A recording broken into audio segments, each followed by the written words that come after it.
আসসালামু আলাইকুম। খতিয়ান খুঁজতে খুঁজতে হয়রান হয়ে গেছেন? কোনো সমস্যা নেই। আজকের এই ভিডিওটি দেখলে আপনাদের খতিয়ান খুঁজতে ভূমি অফিসে যেতে হবে না। শুধু দাগ নাম্বারটা যদি আপনার মনে থাকে, অবশ্যই দাগ নাম্বারটা আপনার মনে রয়েছে, কেননা আপনি যে দাগে রয়েছেন সেই দাগের নকশা আপনার আশেপাশে যে কোনো জায়গায় এই নকশাটা রয়েছে, সেখান থেকে আপনি নকশা দেখে আপনার দাগ নাম্বারটি দেখে নিতে পারবেন।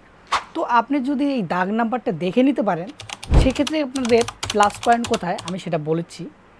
তো দাগ নাম্বার যদি আপনি কালেক্ট করতে পারেন যে কোনোভাবে, তো ওই দাগে কত নম্বর খতিয়ান এবং ওই খতিয়ানভুক্ত কতগুলো দাগ রয়েছে সম্পূর্ণটাই আপনারা কিন্তু ফোন দিয়ে বের করে নিতে পারবেন। তো এই কাজটি কিভাবে করবেন চলুন স্ক্রিনের মাধ্যমে দেখে আসি। তো আমাদের এটা বের করতে হলে আমাদের চলে আসতে হবে প্লে স্টোরে। তো আমরা এখানে প্লে স্টোরটি ওপেন করে নিচ্ছি। তো প্লে স্টোর ওপেন করার পরে আপনারা এখানে লিখবেন ইকে খতিয়ান, অর্থাৎ আপনারা যদি RS খতিয়ানও লেখেন চলে আসবে, এই অ্যাপসটি আপনাদের মুখের সামনে চলে আসবে। দেখুন আমি এখানে RS খতিয়ান লিখে সার্চ করেছি, এখানে আমাদেরকে অনেকগুলো অ্যাপস দেখাচ্ছে। তো আপনাদের ফোনে এগুলো দেখাবে। এখন এটার ভেতরে কোনটা ভালো কাজ করে সেটাই আপনাদেরকে দেখাচ্ছে। দেখুন প্রথমে যে অ্যাপসটি রয়েছে সেটা কিন্তু আমার কাছে ইনস্টল করে রয়েছে। আমি এখানে ক্লিক করে দিচ্ছি, এই যে লগোটা দেখতে পাচ্ছেন, এই লগোতে আপনারা ক্লিক করে দেবেন, এটা আপনারা ইনস্টল করবেন। তো আমার ইনস্টলটা করা রয়েছে, আপনারা ইনস্টলটা করে নেবেন। তো এখানে আমার ওপেন দেখাচ্ছে, আমি ওপেনটা করে নিলাম। জাস্ট ওপেন করার পর এই যে দেখুন এখানে দেখাচ্ছে প্রথমে স্টেপে খতিয়ান। তো খতিয়ানটা কি সেটাই দেখুন। খতিয়ানের উপর যদি আমরা ক্লিক করে দিই, এরপরে আমাদের আসছে বিভাগ, জেলা এবং খতিয়ান ধরন নির্বাচন করুন। জেলা, মৌজা সম্পূর্ণটা এখানে ফর্ম রয়েছে, এই ফর্মটা আপনারা ফিল আপ করবেন। তো আমি এখানে বিভাগটি দিয়ে দিচ্ছি, দেখুন রাজশাহী দিয়ে দিলাম, আমার বিভাগ হচ্ছে রাজশাহী। জেলা হচ্ছে নাটোর, আমি দিয়ে দিচ্ছি। আপনাদের যেখানকার যেই জেলা, যে বিভাগ আপনারা সেটা সিলেক্ট করে নেবেন। তো এখানে হচ্ছে খতিয়ান ধরন নির্বাচন। তো এখানে আমি RSটা খুঁজব, তো এখানে আমি RSটা সিলেক্ট করে দিচ্ছি। তো RS সিলেক্ট করে দেওয়ার পরে এখানে দেখাচ্ছে পরবর্তী স্টেপ হচ্ছে উপজেলা। উপজেলা হচ্ছে আমাদের নলডাঙ্গা, তো আমি নলডাঙ্গাটা সিলেক্ট করে দিলাম। তো এরপরে কি করবেন, আপনার মৌজা, মৌজা মানে আপনার গ্রাম, আপনি কোন গ্রামে থাকেন সেটাই হচ্ছে মৌজা।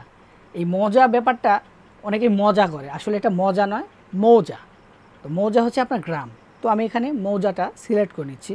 তো আমার মৌজা নাম্বার আছে এখানে, তো আমার মৌজা নাম্বার হচ্ছে 21, এই যে দেখুন 21 ঘুরে দখল আসছে। তো আমি এটা সিলেক্ট করে দিলাম।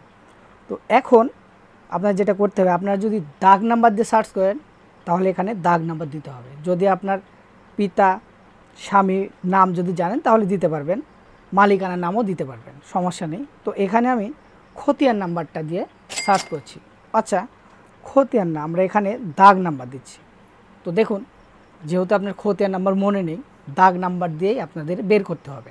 তো এই ক্ষেত্রে আমি দাগ নাম্বারটা এখানে ব্যবহার করছি। তো এখানে আমি দাগ নাম্বার দিচ্ছি, আমার একটা দাগ নাম্বার মনে আছে সেটা আমি দিচ্ছি। ওয়াও, সেটা হচ্ছে 225। তো এইখানে আমি দাগ নাম্বারটা শো করছি, এই কারণে বলছি ব্যাপারটা কেমন। তো তারপর নিচে এসে আপনারা ক্যাপচা কোডটি দেবেন। আপনাদের কাছে অন্য ক্যাপচা কোডও থাকতে পারে, এটা ব্যবহার করার দরকার নেই। এখানে আমাকে দেখাচ্ছে যেটা সেটা আমার ক্যাপচা 2223। তো এখানে আমি অনুসন্ধানে ক্লিক করে দিলাম। দেখুন কীভাবে বের হইল।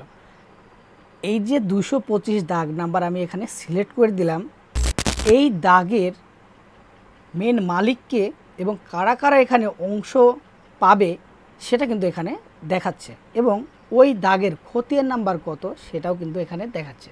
ব্যাস, ঝামেলাটা কিন্তু এখানে মিটে গেল। কিন্তু আপনার যে 225 দাগের, আপনার আলাদা দাগ হতে পারে, এখানে যে 225 দাগ আমরা সিলেক্ট করে দিয়েছি, তো এই 225 দাগের খতিয়ান নাম্বার কিন্তু এখানে দিয়ে দিয়েছে, একটাই খতিয়ান, সেটা হচ্ছে 132। তো মজাটা কেমন দেখেন, 125 খতিয়ানে কতগুলো আরও দাগ রয়েছে সেটা কিন্তু আপনারা বের করে নিতে পারবেন এটার মাধ্যমে।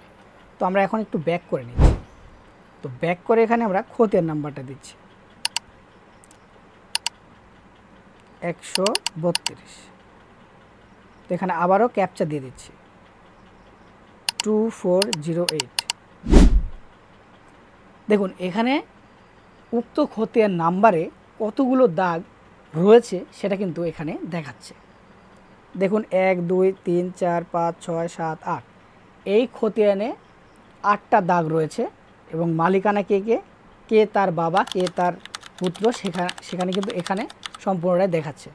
মজার বিষয় হচ্ছে এটাই যে আপনি যদি খতিয়ান নাম্বার নাও জানেন, কতগুলো দাগ আপনার রয়েছে তাও যদি না জানেন, শুধু একটি দাগ যদি আপনারা জানেন, তাহলেই কিন্তু এই বিষয়টা আপনারা ক্লিয়ার হতে পারবেন যে আপনার উক্ত দাগ নাম্বারের খতিয়ান নাম্বার কত এবং ওই খতিয়ানভুক্ত কতগুলো দাগ রয়েছে সম্পূর্ণটাই কিন্তু বের হয়ে আসছে। এখন যদি আপনারা এই খতিয়ানটি যদি হাতে পেতে চান তাহলে এখানে আবেদন করতে হবে। তো যাই হোক, আজকের ভিডিও এই পর্যন্তই। যদি আবেদন করার নিয়ে কোনো ভিডিও আপনারা চান, আপনাদের মূল্যবান মতামতটা কমেন্টস বক্সে দিয়ে যাবেন। আর ভিডিওটি ভালো লাগলে একটি লাইক করে দেবেন। আজকের মতো এখানেই বিদায় নিচ্ছি। আল্লাহ।